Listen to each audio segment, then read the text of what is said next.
Please don't touch the mic. Thank you. Hi, I have a question for local leaders.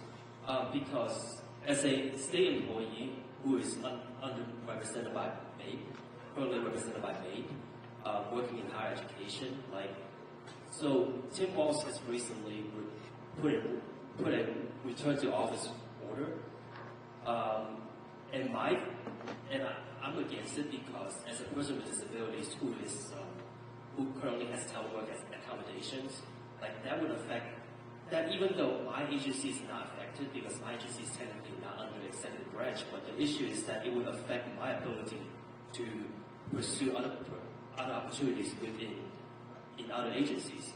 And the second part is that now it is a contract negotiation period. I would like to see MMB to not making proposals that weaken union, bargaining collective, the rights. So thank you. I just want to put that out there and see what the local leaders are thinking about it. Thank you. Jamie? I'll tell you what I've told the governor and his staff is that my expectation as the state senator is that the governor is working with MAPE in anything that affects your working conditions. The governor needs to work with workers if he's making changes.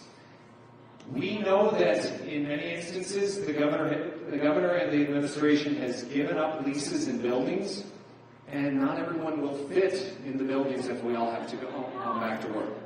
So they're going to have to get real creative. But the fundamental expectation, I think, me and my colleagues have is that the governor is working with MAPE and with each union before he unilaterally says, here's the press release statement, that to come back. He has to work with you. Thank you. Hi. I'm an avid watcher of MSNBC.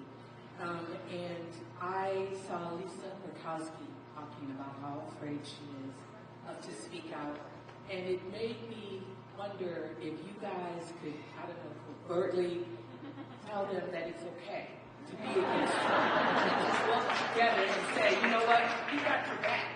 I just want to see more fight. I just want to see more fight.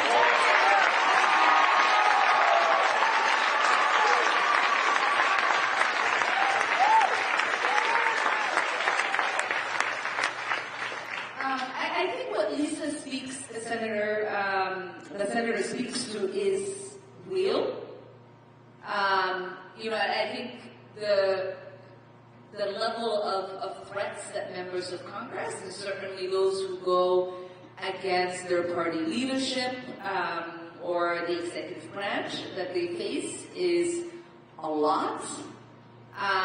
What my hope and the hope of some of my colleagues who've been dealing with this forever is that our courage would be contagious, that they would take cues from us, that regardless of how much we have been threatened, I had the highest level of death threats in the first Trump presidency when I was in Congress. And it never made me want to think about stopping and standing up for the Constitution, for my constituents. And so I think it is important that the senator talks about it, because I think the public needs to understand that when we do this, that our lives are under threat, so we do need support, and we need to have people to have our back. But I think she is showing signs of bravery and courage, and we should be sending her signs to continue to stand up and continue to be brave.